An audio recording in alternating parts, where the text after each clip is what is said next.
Amigos, ahora estoy aquí con un amigo que aprecio mucho, que es Bernardo Rubinstein. Y Bernardo, bueno, nos conocimos de una manera porque tiene que ver con estas cosas que son más allá de, pues no sé, como de lo planeable, ¿no? Digamos. Es la magia de la vida. Es la magia de la vida. Pero resulta que para mí va a ser mi sensei en yoga porque es una persona que sabe muchísimo, es especialista, es maestro de yoga.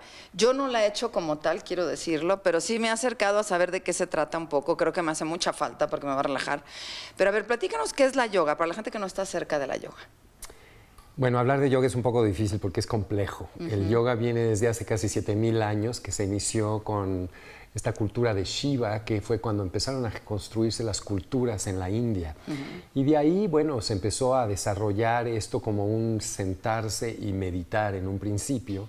Y pues con el tiempo y con los años se ha venido desarrollando muchísimo. La palabra yoga significa básicamente unir, trenzar, reunir. Ha adquirido muchas otras concepciones y formas de describirlo a lo largo de los años. Yo creo que tiene que ver muchísimo también con el equilibrio de los opuestos. El yoga, bueno, pues fue una cultura que se desarrolló con tantas cosas que han pasado en la India. Y luego, pues miles de años después, llegaron los ingleses a Inglaterra, trajeron su cultura, se sorprendieron de esto que sucedía allá en la India. Y hubo una combinación de dos culturas que se encontraron, y lo que nosotros conocemos actualmente como yoga, bueno, pues ya es algo que es muy reciente. Es todo un proceso que se ha desarrollado en los últimos 150 años, digamos, y que ha venido mucho a Occidente, y en Occidente se ha transformado.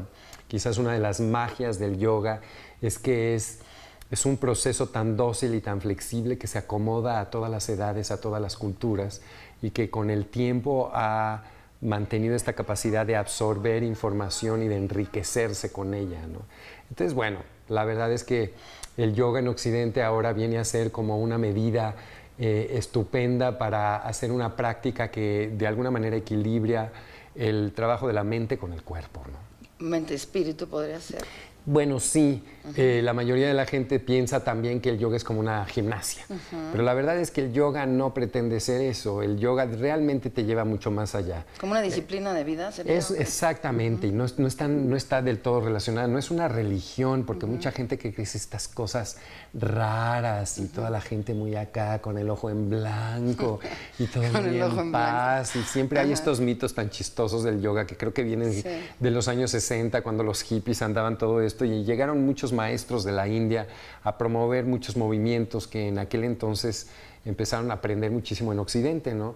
El yoga en el mundo entero yo creo que se ha ido desarrollando a partir de los 60 a la fecha, y en los últimos 20 años ha sido un gran boom, y ahora todo el mundo habla y oye de yoga por todos lados, aunque luego nadie sabe de qué se trata. A ver, quiero presumirles tu libro. A ver, trajiste ese que se llama Una historia del yoga. Sí, les hablo un poco. Mira, este es un libro que se llama Una historia del yoga, que yo decidí publicar, y que bueno, también de alguna manera lo comparto con mis alumnos y a diferentes eventos especiales. Este libro a mí se me ocurrió hacerlo justamente porque yo tengo ya pues casi 30 años haciendo yoga, pero siempre tenía muchas dudas, ¿no? Yo empecé mi carrera como bailarín, como gente de teatro, haciendo muchos entrenamientos corporales, y entonces cuando llegué por primera vez al yoga, pues se me hacía como algo muy afín, estaba yo como muy familiarizado con muchas de las cosas que hacían en el yoga, y dije, ay, esto para mí va a ser requete fácil, ¿no?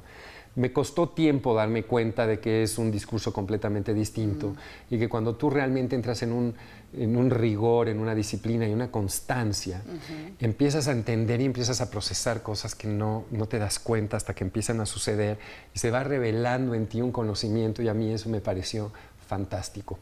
Durante toda la vida, haciendo mucha actividad física, descubrí con el yoga algo que me enriquecía no solamente el cuerpo, que relajaba mi mente, sino que me llevaba a tener una relación mucho más profunda con mis emociones y a enriquecerme de una manera espiritual. O sea, sería muy diferente a cualquier ejercicio, digamos. No es un ejercicio nada más. No, es un ejercicio. Bueno, la gente que hace yoga por hacer ejercicio se queda, digamos, como en el A de llegar hasta la Z, claro.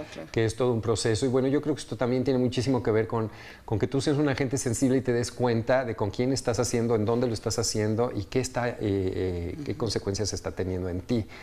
Hay que tener el privilegio o el tino de tener buenos maestros, porque hoy en día está muy en boga el yoga. Hay mucho charlatán, ¿no? Pues mira, yo no quisiera hablar de esa manera, pero bueno, están muy de moda las certificaciones. Pero es como el coaching, digo, hay gente que sabe, pero también es un término que se usa para... El yoga, bueno, hoy en día uno de los grandes negocios del yoga no es tanto dar clases, sino certificar a la gente para enseñarle a hacer yoga. Y bueno, hay maestros muy hábiles y hay escuelas que te enseñan de muchas maneras y hay otras que no, pero yo no creo que después de que tú tomes un curso de certificación estés preparado para dar clases. Claro. Yo creo que como todo maestro, en toda disciplina, la práctica es la que hace al maestro. Así es. Y no es solamente la práctica, sino la experiencia de atreverse, de formar grupos y de empezar a entender los objetivos finales. Yo he tenido el privilegio de ser invitado, gracias a este libro, a varios de estas certificaciones. Y te contaba, yo decidí escribir este libro porque hubo una época en mi vida en la que tenía muchas dudas.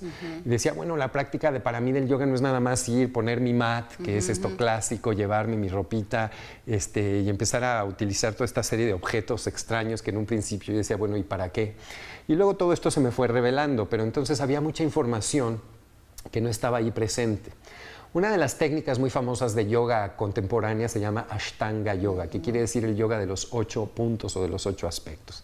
Este es un yoga muy dinámico, es un yoga muy fuerte, no es un yoga conveniente para toda la gente.